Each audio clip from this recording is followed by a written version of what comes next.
चाहूँगी सबसे पहले कि उन्होंने मुझे आमंत्रित किया। आज महिला सम्मेलन है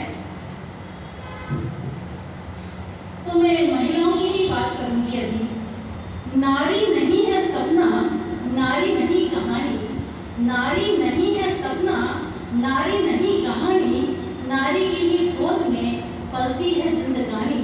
नारी निंदा मत करो, नारी नरकी खान, नारी से ही उपजे ध्रुव प्रहलाद समान। नारी जो आर्य नारी है उसके 3 रूप माने गए हैं। प्रेरक रूप में है नारी, तारक रूप में है नारी और मारक रूप में है नारी। प्रेरक रूप में सरस्वती है जो बुद्धिमान है, तारक रूप में लक्ष्मी है जो समृद्धशाली है, मारक रूप में दुर्गा है जो शक्तिशाली है।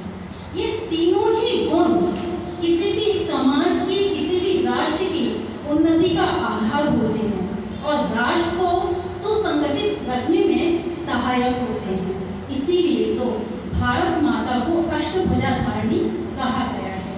अष्टभुजाधारिणी मतलब 2 भुजाएं ब्राह्मण की, 2 भुजाएं क्षत्रिय की, 2 भुजाएं वैश्य की और 2 भुजाएं शूद्र की।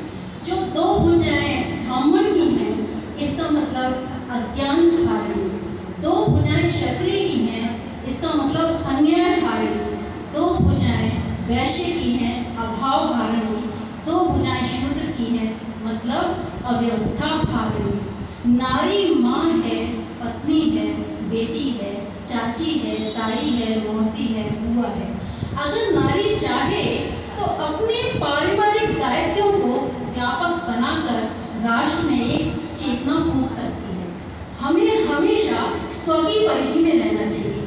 स्व की परिधि का मतलब स्वधर्म हो, स्वराष्ट्र हो, स्वभाषा हो, स्वसंस्कृति हो। वैदिक नारी का स्वरूप भी बताया गया है।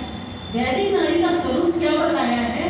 सिर पर वो अर्पित है, क्योंकि जो भेजा गर्म होता है तो छोटी छोटी बातों पे बड़ा गुस्सा आ जाता है और इतना गुस्सा आता है कि कभी कोई बात नहीं भी होती तब भी गुस्सा आ जाता है और उससे माहौल खराब हो जाता है। घर में पारिवारिक जन, खुद का ब्लड प्रेशर भी हाई हो जाता है और दूसरों का ब्लड प्रेशर भी हाई हो जाता है। इसलिए सिर पर वो अर्पित है, जिह्वा पर वो मिश्री। मीठे शब्दों का बहुत महत्व है। मीठी वाणी का महत्व हमेशा से ही है। जैसे कि जो बड़े से बड़ा वृक्ष हो, वो भी जो गीली मिट्टी होती है वो पकड़ कर रखती है वृक्ष की जड़ों को। उसी प्रकार जो मीठे शब्द होते हैं, मीठी वाणी होती है, वो रिश्तों को पकड़ कर रखती है। हृदय में ध्येय हो, निष्ठा हो, प्रेम हो और साथ ही साथ हमारा मन शांत हो, क्योंकि शांत मन में, प्रसन्न मन में जो संकल्प आते हैं, जो विचार आते हैं वो हमेशा सिद्ध होते हैं। अशांत मन में जो विचार आते हैं, संकल्प आते हैं, वो कभी सिद्ध नहीं होते। इसलिए इस बात का हमें ध्यान रखना चाहिए। दूसरी बात ये है, अभी बहन ने भी कहा था, यत् नार्यस्तु पूज्यन्ते रमन्ते तत् देवता।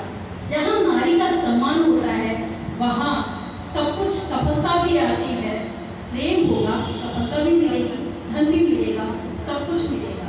इसलिए हमेशा नारी का सम्मान करते रहें। नारी जो प्राचीन काल में अगर हम देखें तो हमेशा से विदुषी हुआ करती थी, शस्त्रों की ज्ञाता, शास्त्रों में उसको ज्ञान हुआ करता था, शस्त्रों में भी ज्ञान होता था।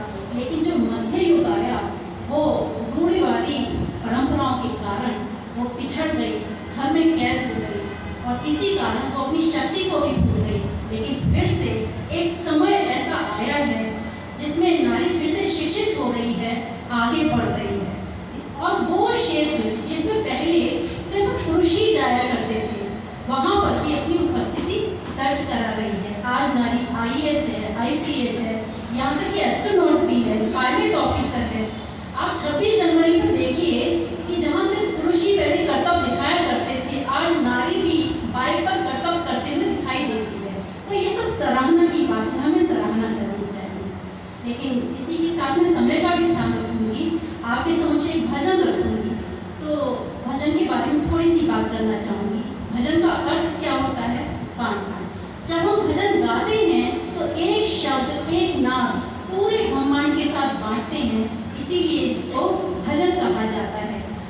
जब भजन गाता है और जब सुनता है, हम सभी के अंदर एक सकारात्मक ऊर्जा प्रवाहित होने लगती है, ईश्वरत्व प्रकट होने लगता है, जिससे हमें असीम आनंद की अनुभूति होती है। तो इसी के साथ में ये बहुत प्यारा सा भजन रखती हूँ आपके समक्ष।